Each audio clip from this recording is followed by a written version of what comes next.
ಜನನಿ ಸುದ್ದಿವಾಹಿನಿ ವೀಕ್ಷಕರಿಗೆ ನಮಸ್ಕಾರ. ನಾನು ರಮೇಶ್ ಹೆಗಡೆ ಗುಂಡುಮನೆ.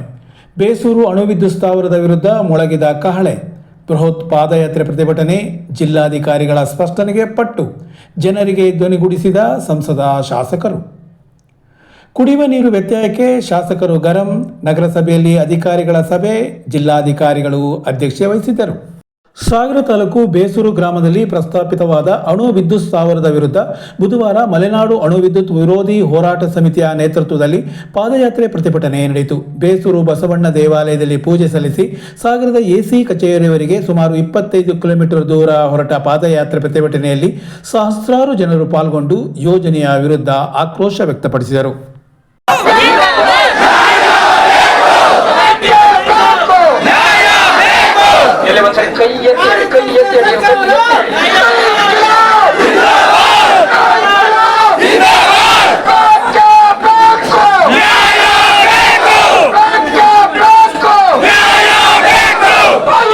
ಇಲ್ಲಿನ ಉಪವಿಭಾಗ ಕಚೇರಿ ಎದುರು ಜಮಾಯಿಸಿದ ಪ್ರತಿಭಟನಾಕಾರರನ್ನು ಉದ್ದೇಶಿಸಿ ಸಂಸದ ಬಿವೈ ರಾಘವೇಂದ್ರ ಮಾತನಾಡಿ, ಶಿವಮೊಗ್ಗ ಕ್ಷೇತ್ರದ ಜನತೆಯ ಹೆಸರಿನಲ್ಲಿ ಪ್ರಮಾಣ ವಚನ ಸ್ವೀಕರಿಸಿದ ನಾನು ಯಾವುದೇ ಕಾರಣಕ್ಕೂ ಕ್ಷೇತ್ರದ ಜನರಿಗೆ ಅನ್ಯಾಯವಾಗುವುದಕ್ಕೆ ಅವಕಾಶ ಕೊಡುವುದಿಲ್ಲ. ಇಲ್ಲಿ ಪಕ್ಷ ಪಂಗಡ ಹೊರತುಪಡಿಸಿ ಜನರಿಗೆ ನ್ಯಾಯ ಒದಗಿಸುವ ಕಾರ್ಯ ಮಾತ್ರ ಮುಖ್ಯ. ಹಾಗಾಗಿ ಕೇಂದ್ರ ಮತ್ತು ರಾಜ್ಯ ಸರ್ಕಾರ ಈ ಯೋಜನೆ ಕೈಗೆತ್ತಿಕೊಳ್ಳದ ರೀತಿಯ ಪ್ರಯತ್ನ ಮಾಡುವುದಾಗಿ ಹೇಳಿದರು. ಶಾಸಕ, ಅರಣ್ಯ ಕೈಗಾರಿಕಾ ನಿಗಮದ ಅಧ್ಯಕ್ಷರು ಆದ ಬೇಳೂರು ಗೋಪಾಲಕೃಷ್ಣ ಮಾತನಾಡಿ, ಈ ಹಿಂದೆಯೂ ಇನ್ನು ಮುಂದೆಯೂ ನಾನು ಹೇಳುವ ಮಾತು ಒಂದೇ, ನನ್ನ ಶಾಸಕ ಸ್ಥಾನದ ಅಧಿಕಾರ ಹೋಗುವುದಾದರೂ ಅಡ್ಡಿಯಿಲ್ಲ, ಆದರೆ ಈ ಯೋಜನೆ ಜಾರಿಗೆ ಯಾವುದೇ ಕಾರಣಕ್ಕೂ ಆಸ್ಪದ ನೀಡುವುದಿಲ್ಲ ಎಂದರು. ಮಾಜಿ ಸಚಿವ ಹರತಾಳು ಹಾಲಪ್ಪ ಮಾತನಾಡಿ, ಯೋಜನೆಗೆ ಬೇಕಾದ ಜಾಗಕ್ಕಿಂತ ಅತಿ ಹೆಚ್ಚು ಜಾಗ ಯೋಜನೆಯ ಪ್ರಯೋಜನ ಪಡೆಯುವುದಕ್ಕೆ ಬೇರೆಡೆ ಸಾಗಿಸುವುದಕ್ಕೆ ಬೇಕು. ಇದನ್ನು ಮುಚ್ಚಿಟ್ಟು ಯೋಜನೆ ಮಾಡುವ ಪ್ರಯತ್ನ ಮಾಡುತ್ತಾರೆ. ಇದನ್ನು ವಿರೋಧಿಸಲೇಬೇಕು ಎಂದು ಹೇಳಿದರು. ಹೋರಾಟ ಸಮಿತಿಯ ಸಂಚಾಲಕ ಇಂದೂಧರಗೌಡ, ತೀನಾ ಶ್ರೀನಿವಾಸ್ ಮಾತನಾಡಿದರು. ಮುರುಘಾ ಮಠದ ಶ್ರೀಗಳು ಇದ್ದರು. ಇದಕ್ಕೂ ಮುನ್ನ ಬೆಳಗ್ಗೆ ಮೂಲೆಗದ್ದೆ ಶ್ರೀಗಳವರು ಪಾದಯಾತ್ರೆಗೆ ಚಾಲನೆ ನೀಡಿದ್ದರು. ಮಾಜಿ ಶಾಸಕ ಬಿ ಸ್ವಾಮಿರಾವ್ ಮತ್ತಿತರರು ಇದ್ದರು. ನಿಮ್ ರಾಘಣ್ಣ ಇವತ್ತು ಕೂಡ ಒಬ್ಬ ಚುನಾಯಿತ ಪ್ರತಿನಿಧಿಯಾಗಿ ದೇಹ ಮೆಚ್ಚೋ ರೀತಿ ನಮ್ಮ ಕೆಲಸವನ್ನು ಮಾಡಬೇಕು. ನಾನು ನಮ್ಮ ಇಲ್ಲಿನ ಮುಖಂಡರುಗಳು ಅವೆಲ್ಲರೂ ಕೂಡ ಮಾಡ್ತಾ ಇದ್ದೀವಿ. ಕೂಡ ಬೆಂಬಲ ಕೊಟ್ಟಂತ ನಮ್ಮ ರೈತ ಬಂಧು ತಾವಿದ್ದೀರಿ. ಈ ಸಂದರ್ಭದಲ್ಲಿ ನಿಮ್ಮೆಲ್ಲರ ಪರವಾಗಿ ನಮ್ಮ ರಾಜ್ಯ ಸರ್ಕಾರ ಇರ್ಬೋದು, ನಮ್ಮ ಕೇಂದ್ರ ಸರ್ಕಾರ ಇರ್ಬೋದು, ನಾವು ನೀವು ಮತವನ್ನ ತೆಗೆದುಕೊಂಡು ನಿಮ್ ರಾಘಣ್ಣ 4ನೇ ಸತಿ MP ಆದಾಗ ಪಾರ್ಲಿಮೆಂಟ್ ಅಲ್ಲಿ ಪ್ರಮಾಣ ವಚನ ತೆಗೆದುಕೊಳ್ಬೇಕಾದಾಗ ಸ್ಪೀಕರ್ ಸಾಹೇಬ್ರು ಕೇಳಿದ್ರು, ಯಾರ ಹೆಸರು ಪ್ರಮಾಣ ವಚನ ತೆಗೆದುಕೊಳ್ತೀರಿ, ಯಾವ ದೇವರ ಹೆಸರು ಪ್ರಮಾಣ ವಚನ ತೆಗೆದುಕೊಳ್ತೀರಿ ಅಂತೇಳಿ. ನಾನು ಸ್ಪೀಕರ್ ಸಾಹೇಬ್ರಿಗೆ ಹೇಳಿದೆ, ನನಗೆ ಕ್ಷೇತ್ರದ ಜನರ ಹೆಸರಲ್ಲಿ ನಾನು ಪ್ರಮಾಣ ವಚನ ತೆಗೆದುಕೊಳ್ತೀನಿ ಅಂತೇಳಿ ಶಿವಮೊಗ್ಗ ಕ್ಷೇತ್ರದ ಜನರ ಹೆಸರಲ್ಲಿ ನಾನು ಪ್ರಮಾಣ ವಚನ ತೆಗೆದುಕೊಂಡಂತ ಒಬ್ಬ ಚುನಾಯಿತ ಪ್ರತಿನಿಧಿ. ನನ್ನ ಕರ್ತವ್ಯ ಇವತ್ತು ನಿಮ್ ಸಂಕಷ್ಟಕ್ಕಿದೆ. ಇಲ್ಲಿ ಬಿಜೆಪಿ, ಕಾಂಗ್ರೆಸ್, JDS ಪ್ರಶ್ನೆ ಅಲ್ಲ, ರೈತರ ಒಂದು ಉಳಿವಿಗೋಸ್ಕರ ನಡೀತಾರಂತ ಹೋರಾಟ ಯಾವ ಬಗೆನೂ ಕೂಡ ಇಲ್ಲಿಲ್ಲ, ನಂಗೆ ಗೊತ್ತಿದೆ. ಈ ಸಂದರ್ಭದಲ್ಲಿ ಇಷ್ಟು ಮಾತ್ರ ಹೇಳಲಿಕ್ಕೆ ಇಚ್ಛೆ ಪಡ್ತೇನೆ, ಇವತ್ತು ಕೇಂದ್ರ ಸರ್ಕಾರ ಇರ್ಲಿ, ಅಲ್ಲೇನ್ ಗಮನಿಸಲೇಬೇಕು, ನಿಮ್ ರಾಗನ್ನ ನಿಮ್ ಧ್ವನಿಯಾಗಿ ಸೇತುವೆಯಾಗಿ ನಿಮ್ಮೆಲ್ಲರ ಜೊತೆಗೆ ಹೋದ ದಿಕ್ಕಲ್ಲೂ ಕೂಡ ನಾನು ಕೊಡ್ತೀನಿ. ಇಲ್ಲಿ ರಾಜ್ಯ ಸರ್ಕಾರದ ಪ್ರತಿನಿಧಿಯಾಗಿ ಗೌರವ ಗೋಪಾಲಕೃಷ್ಣ ಬೇಳೂರು ಅವರಿದ್ದಾರೆ, ಜಿಲ್ಲಾ ಮಂತ್ರಿ ನಮ್ಮ ಜಿಲ್ಲೆಯವರಿದ್ದಾರೆ. ಈ ಸಂದರ್ಭದಲ್ಲಿ ಇಲ್ಲ ಅವ್ರಿಗೂ ಕೂಡ ನಾವು ಮನವಿಯನ್ನ ಕೊಡೋಣ. ಯಾವ ಕಾರಣಕ್ಕೂ ಈ ಯೋಜನೆ ಮಾಡ್ಲಿಕ್ಕೆ ಬಿಡುವುದಿಲ್ಲ, ನನ್ನ ಅಧಿಕಾರ ಹೋದ್ರೂ ಪರವಾಗಿಲ್ಲ ಅಂತ ಹೇಳಿದೆ.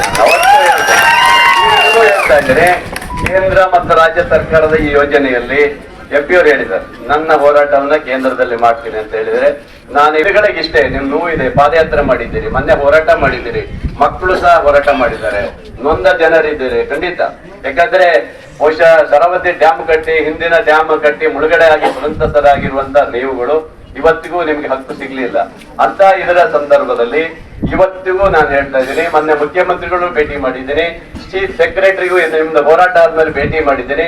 ಯಾವ ಕಾರಣಕ್ಕೂ ನಾವು ಮುಂದುವರಿಸೋದಿಲ್ಲ, ಅದನ್ನು ಬಿಟ್ಟಾಕಿದೀವಿ ಅಂತ ಮಾತನ್ನು ಸಹ ಅವ್ರು ಹೇಳಿದ್ದಾರೆ. ಅದಕ್ಕೋಸ್ಕರ DC ಅವ್ರನ್ನೇ ಕರ್ಸಿದೀವಿ, DC ಅವರೇ ಮಾತಾಡ್ತಾರೆ. ಯಾಕಂದ್ರೆ ಇದು ಹೋರಾಟದ ಮೇಲೆ ಹೋರಾಟ ಮಾಡಿದ್ರೆ ಖುಷಿಯಾಗಿದೆ. ಒಂದ್ ಕಡೆ ಬೇಸರ ಆಗುತ್ತೆ, ಯಾಕಂದ್ರೆ ಹೆಣ್ಮಕ್ಳೆಲ್ಲ ಬಂದು ಇವತ್ತು ಪಾದಯಾತ್ರೆ ಮಾಡಿದ್ದಾರೆ. ಯಾಕಂದ್ರೆ ಇದು ನೋವು ಇದೆ. ಯಾಕಂದ್ರೆ ಒಂದು ಅಣುಸ್ಥಾವರ ಅಂದ್ರೆ ಹೇಳಿದ್ರೆ ಬೇಸೂರಿಗೆ ಮಾತ್ರ ಸೀಮಿತ ಅಲ್ಲ, ಸುಮಾರು 40-50 ಕಿಲೋಮೀಟರ್ ವ್ಯಾಪ್ತಿಯಲ್ಲಿ ಬರುತ್ತೆ ಅನ್ನೋದು ನಿಮ್ಗೆ ಎಲ್ರಿಗೂ ಗೊತ್ತಿರೋದು. ಮೊನ್ನೆ ವಿಜ್ಞಾನಿಗಳು ಸಹ ಅದು ಹೇಳಿದ್ದಾರೆ.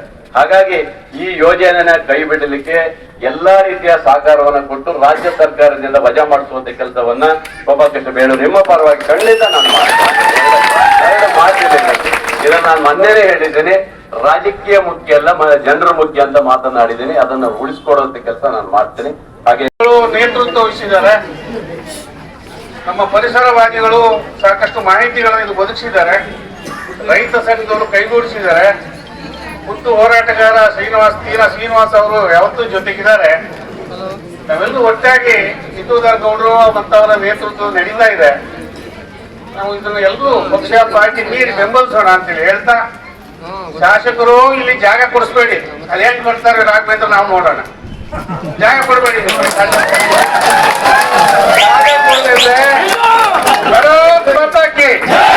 ಮುಗಿಸ್ಬಿಡ್ತೀನಿ ನಾನು.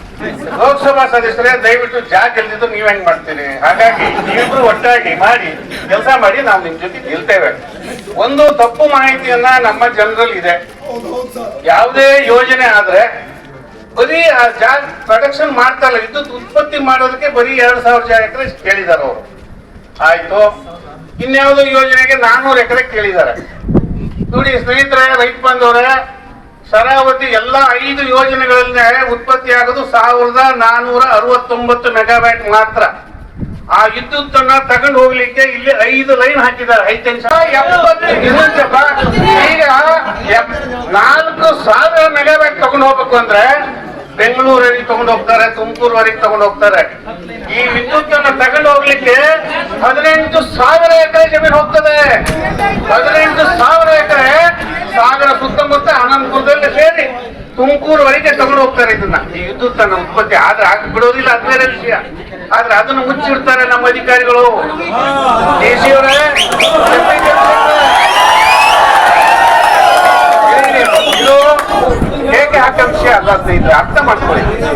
ಎಸಿ ಅವರೇ, ಎಸಿ ಮತ್ತು ಡಿಸಿ ಅವರು, ನೀವು ಈ 2,000-4,000 ಎಕರೆಗೆ ಅಷ್ಟೇ ನಮ್ಮ ಹೋರಾಟ ಅಲ್ಲ. 20,000 ಎಕರೆ ಹೊಲ ಗದ್ದೆಗಳ ಮೇಲೆ ಹೋಗ್ತಾವಲ್ಲ, ಇನ್ನು ಫಾರೆಸ್ಟ್ ಇಲಾಖೆ ಜಾಗದಲ್ಲಿ ಹೋಗ್ತದೆ, ಅರಣ್ಯದ ಮೇಲೆ ಹೋಗ್ತದೆ. ಈಗ ಜೋಗದಿಂದ ಬರೀ 1,500 ಮೆಗಾವ್ಯಾಟ್ಗೆ ಇಷ್ಟು ಲೈನ್ ಹೋಗಿದ್ದಾವೆ, ಇಷ್ಟು ಹೊಲಗದ್ದೆಗಳ ಮೇಲೆ ಹೋಗಿದ್ದಾವೆ, ಇಷ್ಟು ಅರಣ್ಯ ಹೋಗಿದೆ. ಇವರು 4,000 ಉತ್ಪತ್ತಿ ಮಾಡಿದ್ರೆ ಅದನ್ನ ತಗೊಂಡು ಹೋಗ್ಲಿಕ್ಕೆ ಎಷ್ಟು ಜಾಗ ಬೇಕು? 18,000 ಎಕರೆ ಬೇಕು. ಇದೊಂದು 2,000 ಎಕರೆ, ಒಟ್ಟು 20,000 ಎಕರೆ ಯೋಜನೆ ಇದು. ಬೇಸೂರನ್ನು ಬಿಟ್ಟರು ಕೂಡ ಬೇಸೂರನ್ನು ನಾವು ಬಿಡೋದಿಲ್ಲ ಅನ್ನೋ ಒಂದು ಷರತ್ತು ಮೇರೆಗೆ ಇವತ್ತು ನಡ್ಕ ಬಂದು ಸಾಗರ ಎಸಿ ಕಚೇರಿವರೆಗೆ ನಾವು ನಡೆದಿದ್ದೀವಿ. ಅದಕ್ಕೆ ಬೆಂಬಲವಾಗಿ ನಿಂತಿರ್ತಕ್ಕಂಥ ಎಲ್ಲರಿಗೂ ಸ್ವಾಗತ ಮಾಡ್ತಾ ನಾನು ಪ್ರತಿಭಟನೆಯ ಸ್ಥಳಕ್ಕೆ ಆಗಮಿಸಿದ್ದ ಜಿಲ್ಲಾಧಿಕಾರಿ ಪ್ರಭುಲಿಂಗ ಕವಳೆಕಟ್ಟೆ ಸ್ಪಷ್ಟನೆ ನೀಡಿ, ಇಂದಿನವರೆಗೆ ಯೋಜನೆಯ ಕುರಿತು ಯಾವುದೇ ಲಿಖಿತ ಪ್ರಸ್ತಾಪ ನನ್ನ ಮುಂದಿಲ್ಲ. ವಿಡಿಯೋ ಸಂವಾದದಲ್ಲಿ ರಾಜ್ಯದ 5 ಕಡೆಯ ಜಾಗದ ಕುರಿತು ಮೌಖಿಕವಾದ ಮಾತುಗಳು ಬಂದಿತ್ತು. ಇಲ್ಲಿನ ಜನರ ವಿರೋಧವನ್ನು ಯಥಾಪ್ರಕಾರ ದಾಖಲಿಸಿ ಮೇಲೆ ಮಾಹಿತಿ ನೀಡುವ ಜವಾಬ್ದಾರಿ ಮಾಡುತ್ತೇನೆ ಎಂದು ಹೇಳಿದರು.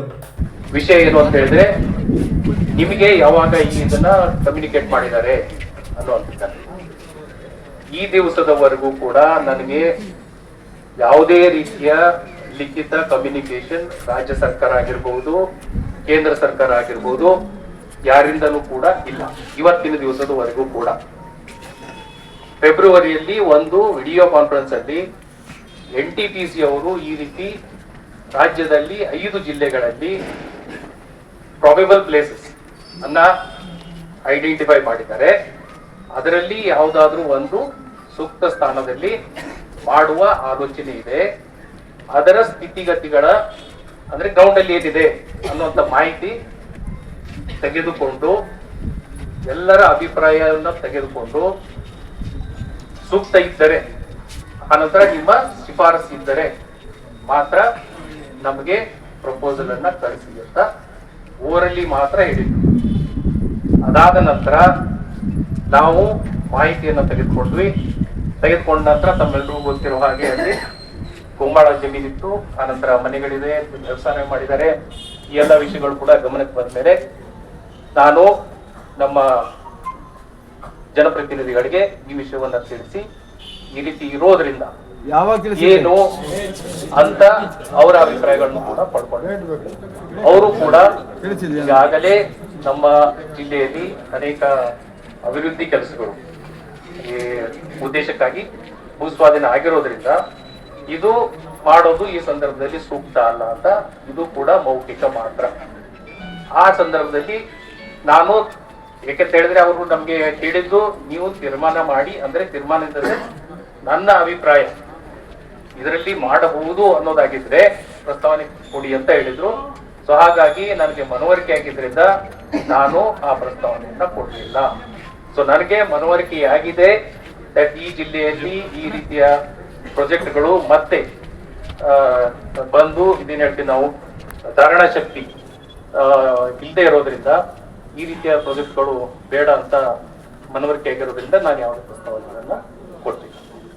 ಕುಡಿಯುವ ನೀರಿನ ವ್ಯತ್ಯಯ ಒಂದು ದಿನ ಸಹಿಸಿಕೊಳ್ಳುತ್ತಾರೆ, ಆದರೆ 4 ದಿನವಾದರೂ ನೀವು ಜವಾಬ್ದಾರಿಯಿಂದ ನೀರು ಒದಗಿಸುವ ಕಾರ್ಯ ಮಾಡದಿದ್ದರೆ ಹೇಗೆ ಎಂದು ಶಾಸಕ ಬೇಳೂರು ಗೋಪಾಲಕೃಷ್ಣ ಅವರು ನಗರಸಭೆಯ ಕಾರ್ಯದ ಕುರಿತು ಅಸಮಾಧಾನ ವ್ಯಕ್ತಪಡಿಸಿದರು. ಇಲ್ಲಿನ ನಗರಸಭೆ ಸಭಾಂಗಣದಲ್ಲಿ ಬುಧವಾರ ಜಿಲ್ಲಾಧಿಕಾರಿಗಳ ಅಧ್ಯಕ್ಷತೆಯಲ್ಲಿ ನಡೆದ ನಗರಸಭೆ ಪ್ರಗತಿ ಪರಿಶೀಲನಾ ಸಭೆಯಲ್ಲಿ ಅವರು ಈಚೆಗೆ ಕುಡಿಯುವ ನೀರಿನ ಸಮಸ್ಯೆಯಾಗಿರುವ ಕುರಿತು ಗರಂ ಆಗಿ ಪ್ರಶ್ನಿಸಿದರು. ನಗರಸಭೆಯ ಸ್ವಚ್ಛತೆಗೆ ವಿಶೇಷ ಗಮನ ಹರಿಸಿ ಈಗಾಗಲೇ ನೇರ ನೇಮಕಾತಿಯಲ್ಲಿ ಇನ್ನೂ 25 ಕಾರ್ಮಿಕರನ್ನು ನೇಮಕ ಮಾಡಿಕೊಳ್ಳುವುದಕ್ಕೆ ಅವಕಾಶ ಇರುವಾಗ ಸಿಬ್ಬಂದಿಯ ಕೊರತೆಯ ಸಬೂಬು ಯಾಕೆ ಹೇಳುತ್ತೀರಿ ಎಂದರು. ಮಾರ್ಕೆಟ್ ರಸ್ತೆ ಅಗಲೀಕರಣಕ್ಕೆ ಅಗತ್ಯ ಇರುವ ಹಣ ಇದೆ, ಇನ್ನು ಸುಮ್ಮನೆ ವಿಳಂಬ ಮಾಡಿದರೆ ಯಾವುದೇ ರೀತಿ ಪ್ರಯೋಜನವಿಲ್ಲ. ನಿಯಮ ಪ್ರಕಾರ ಕಾರ್ಯ ಮಾಡಬೇಕಾದ ಅನಿವಾರ್ಯತೆ ಇದೆ, ಜಿಲ್ಲಾಧಿಕಾರಿಗಳು ಗಮನಿಸಬೇಕು ಎಂದರು. ಜಿಲ್ಲಾಧಿಕಾರಿ ಪ್ರಭುಲಿಂಗ ಕವಳಕಟ್ಟಿ ಶುದ್ಧ ಕುಡಿಯುವ ನೀರು ಒದಗಿಸುವ ಕಾರ್ಮಿಕರ ನೇಮಕದ ಒಳಚರಂಡಿ ಕಾಮಗಾರಿಯ ಕುರಿತು ಸೂಕ್ತ ಸಲಹೆಗಳನ್ನು ನೀಡಿದರು. ಉಪ ವಿಭಾಗಾಧಿಕಾರಿ ವೀರೇಶ್ ಕುಮಾರ್, ತಹಸೀಲ್ದಾರ್ ಪ್ರದೀಪ್, ಪೌರಾಯುಕ್ತ HK ನಾಗಪ್ಪ, ಯೋಜನಾ ನಿರ್ದೇಶಕ ರಂಗಸ್ವಾಮಿ ಕೆ ಮತ್ತಿತರರು ಇದ್ದರು. ಮೇಂಟೈನ್ ಮಾಡಕ್ಕೆ ಎಷ್ಟು ಅಂತ ಹೇಳಿ ಯಾರೋ ಒಂದು ಕಂಪ್ನಿ ಕೊಡಬೇಕು. ಇಲ್ಲ ನೀವೇ ಮೇಂಟೈನ್ ಮಾಡ್ತೀನಿ ಅಂದ್ರೆ ನೋಡಿ ಹಾಳಾಗಿದೆ, ಬಂದು ಇದಾಗಿದೆ, ಮತ್ತು ಬಾಕಿದು ಈಗ ಇದರಿಂದ ಬರಬೇಕು, ಎಲ್ಲಿ ಪೂನಾದಿಂದ ಬರ್ಬೇಕಂತ. ಈಗ ಅವರು 4-5 ಒಂದು ವಾರ ಆಗ್ಬೋದೇನೋ ಬರಬೇಕು, ಅಲ್ಲಿವರೆಗೆ ಸಮಸ್ಯೆನೇ ಆಗುತ್ತೆ. ಈಗ ನೀವು ಏನು ಮಾಡಿದ್ದೀರಿ, ಯಾರು ನೀರು ಸಪ್ಲೈ ಯಾರು ಇದು ಮಾಡ್ತಾ ಇರೋದಲ್ಲಿ ರಾಜೇಶ್ 4 ದಿವಸ ಹೋಗುತ್ತಂದಾಗ ನೀವೇನು ಮಾಡ್ಬೇಕು ಹೇಳಿ? ಯಾವ ಮಾಡಿದಿರಿ ಟ್ಯಾಂಕರ್ ನೀವು? ಏನು ಸರಿ ಆಗುತ್ತಪ್ಪ? ಸರಿಯಾಗತ್ತೆ ಆಮೇಲೆ ಪ್ರಶ್ನೆ ಅಲ್ವಾ? ನೀವು ನಿನ್ನೆಯಿಂದ ಟ್ಯಾಂಕರ್ ಶುರು ಮಾಡಿ, ಮನೆಯಿಂದ ಮುಂಚೆ ಮಾಡೋಕ್ಕೆ ನಿಮಗೆ ಪ್ರಯತ್ನ ಇಲ್ಲ. 1 ದಿವಸ ಆಗಿಲ್ಲ ಅಂದಾಗ, 2 ದಿವಸ ಆಗಿಲ್ಲ ಅಂದಾಗ ರೆಡಿ ಇರಬೇಕಲ್ಲ, ಅದು ಬೇಕು ಮೇಯ್ನು. ಅದು ತಿಳ್ಕೊಳ್ಳಿ, ಅದು ರಿಪೇರಿ ಆಗೋದು 1 ವಾರ ಆಗುತ್ತೋ ಬೇರೆ. ಆದರೆ ಟ್ಯಾಂಕರ್ಗಳ ಇಟ್ಕೊಂಡು ಈಗ ಹಳ್ಳಿ ಕಡೆ ಟ್ಯಾಂಕರ್ ಖಾಲಿ ಇದೆ, ಯಾರಿಗೆ ನೀರು ಹೊಡೆಯೋದು ಪ್ರಶ್ನೆ ಇಲ್ಲ. ಈಗ ಅದನ್ನೆಲ್ಲ ಇಟ್ಕೊಂಡು ಕೆಲಸ ಮಾಡೋದು ಹೋದರೆ ಈ 70,000 ಜನರಿದ್ದಾರೆ ಇಲ್ಲಿ ಸ್ಥಿತಿಯಲ್ಲಿ, ನೀರಿನ ಸಮಸ್ಯೆ ಆಗುತ್ತೆ ಅಂತ. ಹೌದಲ್ಲ? ಆಗಿದೆ ಅಲ್ಲ? ನಿಮಗೆ ಬರೋಲ್ಲ, ಫೋನ್ ಬರೋದು ನಮಗೆ ಬರುತ್ತೆ, ಡಿ ಸಿ ಬರುತ್ತೆ, ಹೀಗೆ ನಮಗೆ ಬರೋದು ಫೋನ್ಗಳು. ಹೌದಲ್ರಿ? ಅದನ್ನ ಇಟ್ಕೊಂಡು ಗಮನ ಇಟ್ಕೊಂಡು ಈಗ ಮೇಂಟೆನೆನ್ಸ್ ಕೊಡ್ಲಿಕ್ಕಾಗುತ್ತಾ? ಅದಕ್ಕೆ ಆದರೆ ಎಷ್ಟು ಬರ್ಬೋದು? ಇಲ್ಲದ್ರೆ ಇವ್ರ ಹತ್ರ ಆಗಲ್ಲ. ಪ್ರತಿ ಸರಿನೂ ಅಲ್ಲಿ ಹಾಳಾಗ್ಬಿಡೋದು, ವಾರಗಟ್ಟಲೆ ನೀರಿಲ್ಲ ಅಂದ್ಬಿಟ್ರೆ ಇಲ್ಲಿ ಸಾರ್ವಜನಿಕರು ನಮಗೆ ಜಾಡಿಸ್ತಾರೆ. ಅದರಿಂದ ಆಗಿರೋದು